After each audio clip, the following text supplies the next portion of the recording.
A new WWE signing has just been confirmed and AEW fans are absolutely pissed off. And to be honest with you, if you're one of those AEW sickos, I can understand why you are incredibly frustrated by the moves that WWE is making, and maybe Tony Khan is right about some of the things that he said about WWE before. In this video, we're going to talk about this new AEW signing and why exactly AEW fans are right. And if you guys want more videos like this, go ahead and click subscribe so that way you never stay out of touch with what's happening in professional wrestling. Okay, so if you guys missed it and maybe you watched SmackDown, then you saw that WWE has aired another vignette for a mysterious luchador. And it's not a secret, guys. We've been talking about Rey Fenix coming to WWE. But this specific vignette on SmackDown absolutely confirmed the fact that Rey Fenix is coming to SmackDown.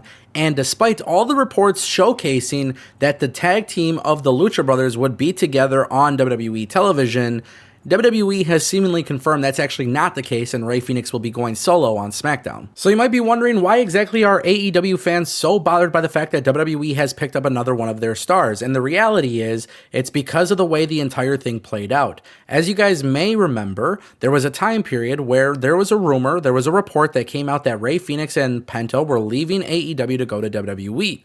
The only problem is they were under contract to AEW. Now, in the past, you may recall that Tony Khan had alleged that WWE was doing contract tampering many times in this company's history, and therefore, a lot of fans believe that this is another result of WWE contract tampering with guys who are not actually free agents. Now, as you guys have already seen on WWE Raw, Penta has joined the company and absolutely taken it by storm. Now he's in a major program for the Intercontinental Championship with Braun Breaker, and fans are really excited to see what the future holds for him. Now, the circumstances with Rey Fenix are a little bit more controversial because Rey Fenix was injured for a very long time, and when those reports came out that he was going to WWE while being contracted to AEW, Tony Khan reportedly added more contract time to his contract to prevent the move from happening. The Lucha Bros found a lot of success in AEW as well as TNA and Lucha Underground, and it makes sense that WWE would be interested in their services, but the reason why there's such an uprising of hate coming on social media towards these guys is the fact that they always knew that they were going to WWE, and that was always the plan.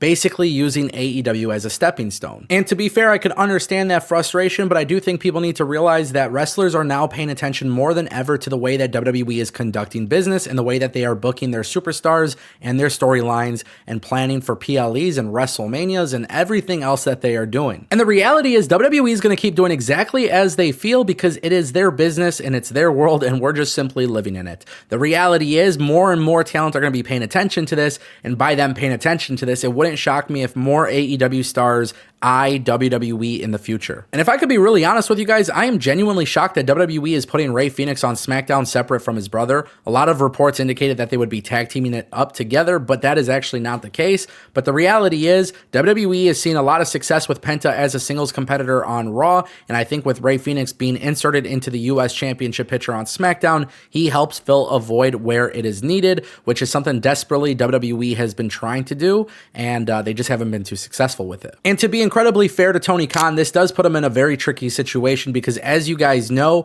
if WWE is contract tampering, if WWE is playing dirty with these tactics, that obviously allows more and more talent to look at Rey Fenix's situation, and maybe they would try to replicate it if they want out of AEW. This is actually a very big lose-lose situation for Tony Khan specifically because when he added contract time to Rey Fenix, Tony Khan looked like the bad guy. When Tony Khan allowed Rey Fenix out of his contract eventually, it still made Tony Khan look like the bad guy. There is not a win-win scenario here for Tony Khan. Either you're going to make people happy or you're not, but because of WWE's antics, their machine is simply allowing AEW to look bad on its own because Tony Khan really has nowhere to go. Speaking of AEW, they do have some cool things on the horizon. They actually just made a couple announcements that I think a lot of fans are going to be happy with, especially if you're from the Detroit area. Now, I know some of you guys might think this is not actually a big deal, but I think this information is very telling as to where AEW currently stands as a company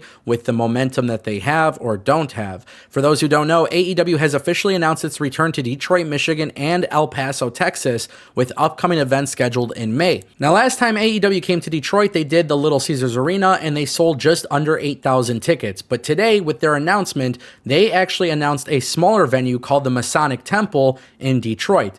Now, to be honest, I've been to the Masonic Temple quite a few times. It's a cool looking venue, but it's not necessarily a good venue by any means. I don't think it's good for concerts or comedy shows or really anything that's ever come down there, but it does have a pretty long history being in Detroit, and it does have a relatively cool look, which continues the trend of AEW doing cooler, smaller theaters.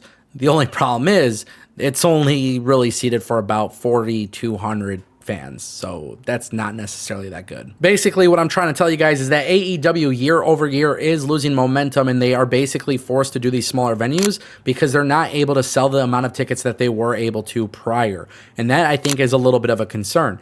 Now, that doesn't mean it's an end-all, be-all, terrible doom and gloom for AEW, but what it simply means is that AEW simply just isn't on fire as they were, and certain markets where they drew very well with in the past aren't necessarily performing the same, which is now forcing them to make this sort of change. And by me simply pointing this out, if this makes me an AEW hater, that is completely fine. I'm okay with that, but I think Tony Khan is very well aware of this. Otherwise, Tony Khan and the company would not be making these necessary changes. Now, the reason why I don't think of it as that much of a big deal is because, as I have said for a very long time, as long as AEW focuses on putting out the best possible product and not necessarily focus on competing with WWE, I think eventually they will be able to capture the momentum that is necessary from their hardcore audience. The only problem is, or the only question is at this point, does the hardcore audience really care that much? And that leads us to our final topic of today's video. Ladies and gentlemen, AEW is gearing up for a return, and this one very specifically is interesting because there's been a lot of information floating around out there. A lot of people feel like Tony Khan has given up on this talent. A lot of people think that AEW specifically just doesn't really know what they're doing with this talent, but I think good things are on the horizon for this talent if the cards are played right. Now, about a month or so ago, it was reported that Jamie Hayter was having visa issues. Now, on social media, she has clarified that there is no issues. She's just simply waiting for her return, which is obviously fantastic news. But you have to wonder if Tony Khan and AEW actually have creative plans for her, because really, they haven't really had that many at all for her at all, really, since she's come back. And I get it, there's only so much TV time that you could actually have for your talent, but the reality is Jamie Hayter is one that is very, very talented. Two, she's extremely over with the crowd. And for the fact that she was at the All In pre-show and wasn't on the main show last year, and then basically ever since then, things haven't been capitalized on, it does somewhat become concerning, and that makes me very, very intrigued to see what Tony Khan does in the future, because one criticism that I always point out about AEW is sometimes they don't know how to actually follow up or execute when somebody truly has momentum and they're organically over.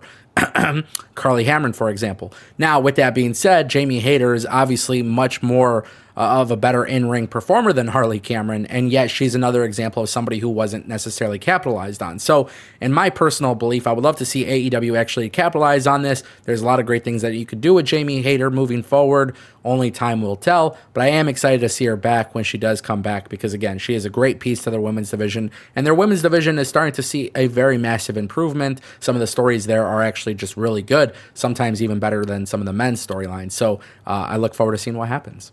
Anyways, guys, that's it for today's video. If you want more, make sure you guys click subscribe, and I will see you next time.